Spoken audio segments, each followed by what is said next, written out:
Você já ficou em uma situação em que fazer o certo poderia te trazer problemas? Tipo perder amigos, ser zoado, receber uma nota menor ou até decepcionar com alguém? Os apóstolos viveram exatamente isso. Eles tinham acabado de sair da prisão e voltaram para o mesmo lugar onde haviam sido presos. Parece loucura, mas havia um motivo.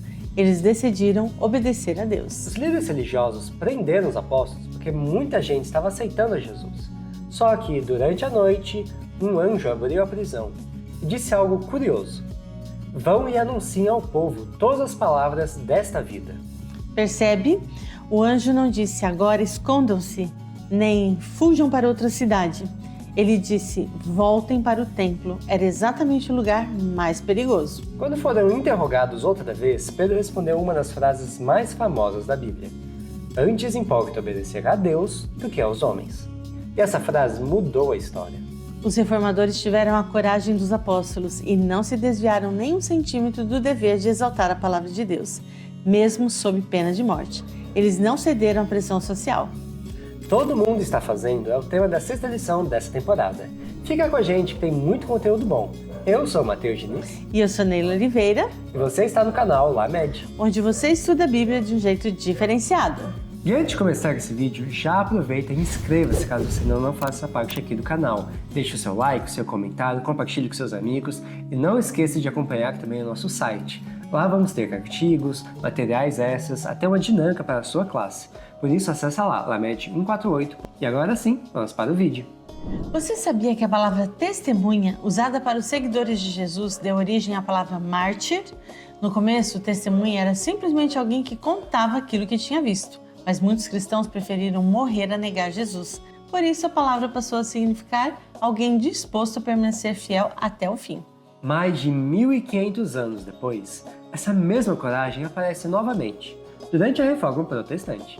Na cidade de Espira, em 1529, os governantes queriam impedir que as pessoas estudassem a Bíblia livremente.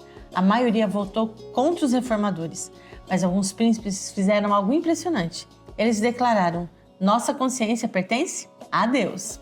Foi justamente por causa desse protesto que surgiu o nome protestantes. Eles não estavam protestando por política nem por preferência, estavam defendendo o direito de cada pessoa a seguir a palavra de Deus. Você sabia? A palavra protestante nasceu exatamente por causa desse documento apresentado na Dieta de Espira. Ela não significava quem gosta de reclamar, significa alguém que testemunha publicamente sua fidelidade à palavra de Deus. Um outro exemplo foi na França, um homem chamado Louis de Berquin recebeu várias oportunidades para negar a sua fé.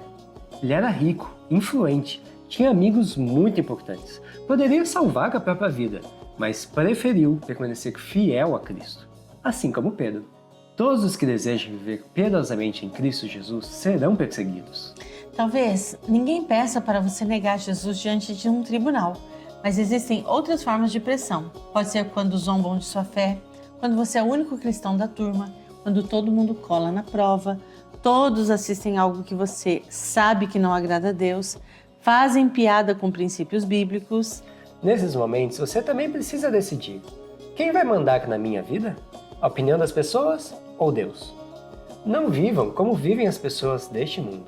Tem um detalhe muito bonito em Atos.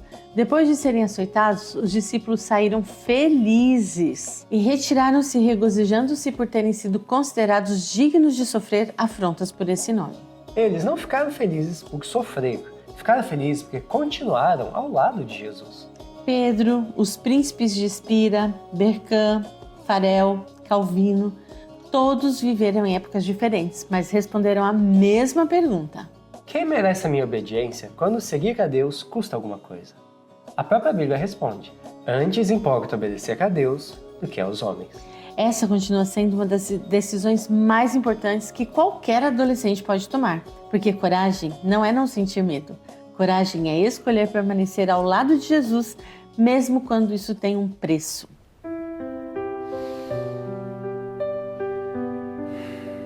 Olá, eu sou a Isa e chegou a hora de mais um O Livro Falou Comigo. Toda história tem frases que fazem a gente parar a leitura por alguns segundos. Às vezes, uma única declaração resume uma verdade tão importante que merece ser destacada. Nos capítulos 11 e 12 de Os Resgatados, vemos homens e mulheres que escolheram permanecer fiéis a Deus, mesmo quando isso significava enfrentar perseguição, perder privilégios ou até entregar a própria vida. Mais do que contar fatos da reforma, esses capítulos nos desafiam a pensar: que tipo de cristão eu quero ser? O primeiro trecho que separamos hoje é: em questões de consciência, a maioria não tem poder. Essa é uma das declarações mais fortes de todo o capítulo sobre o protesto de Espira.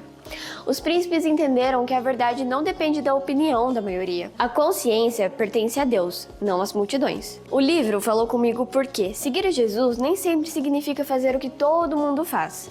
Às vezes, a fidelidade começa justamente quando temos coragem de permanecer diferentes.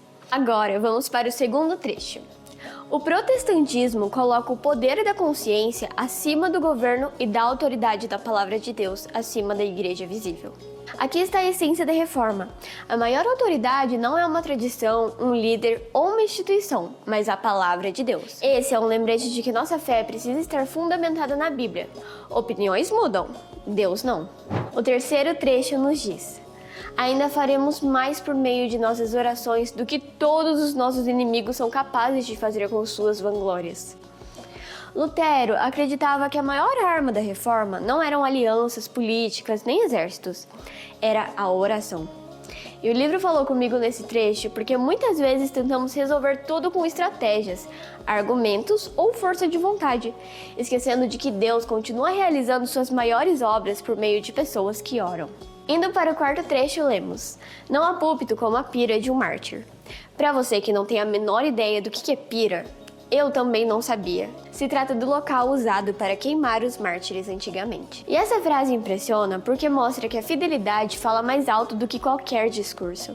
O testemunho daqueles cristãos impactava multidões justamente porque suas atitudes confirmavam aquilo que pregavam. O livro falou comigo porque as pessoas observam a nossa vida antes de ouvir as nossas palavras. O testemunho continua sendo uma das formas mais poderosas de anunciar o Evangelho. E por fim, lemos o quinto e último trecho. A reforma havia apresentado ao mundo a Bíblia aberta. Essa pequena frase resume uma das maiores conquistas da reforma. Deus queria que cada pessoa pudesse conhecer a sua palavra por si mesma. E o livro falou comigo porque ter uma Bíblia nas mãos parece algo comum hoje. Mas esse privilégio custou muito caro para muita gente. Valorizar a palavra de Deus também é honrar aqueles que permaneceram fiéis para que ela chegasse até nós. Os capítulos 11 e 12 mostram que a reforma não foi construída apenas por grandes pregadores. Ela avançou porque homens, mulheres, jovens, professores, príncipes, estudantes e pessoas simples também decidiram permanecer fiéis quando isso custava muito caro. A pergunta que fica para nós é: se vivêssemos naquela época, de que lado nós estaríamos? Talvez nunca sejamos chamados a enfrentar uma fogueira ou uma prisão, mas todos os dias somos convidados a permanecer firmes em pequenas escolhas. E como os reformadores descobriram, a fidelidade sempre começa antes das grandes decisões. E esse foi o Livro Falou Comigo de hoje. Até a próxima! E é muito bom que você ficou até o final, ainda mais depois de uma reflexão tão incrível. E agora para o momento dos abraços, nosso primeiro abraço é para a base Adora Steam Friends, da cidade de Buritizeiro, Minas Gerais. Também para as bases Kadosh, Conectados, Discípulos e Moriá, do distrito da cidade de Ribeirão Claro, Paraná. E um abraço para a base Ebenezer, da Igreja Central da cidade de Itabaiana, Sergipe. Para a base Orion e o Clube de Desbravadores Pérola do Sul, da cidade de Clevelândia, Paraná. Para a base Friendzone, da comunidade Light, da cidade de Curitiba, Paraná. Base Conectados, da cidade de Alto Caparaó, Minas Gerais. Base Geada, da Igreja Central de Paranoá, da cidade de Brasília, Distrito Federal. E para a base Super Adoles, da Igreja de Lajeado Baixo, da cidade de Guabiruba, Santa Catarina. É isso aí, que bom! A gente está muito feliz que você ficou com a gente e a gente tem uma mensagem super importante para o próximo vídeo. Continua com a gente, nos acompanhando. Tchau! Tchau, tchau!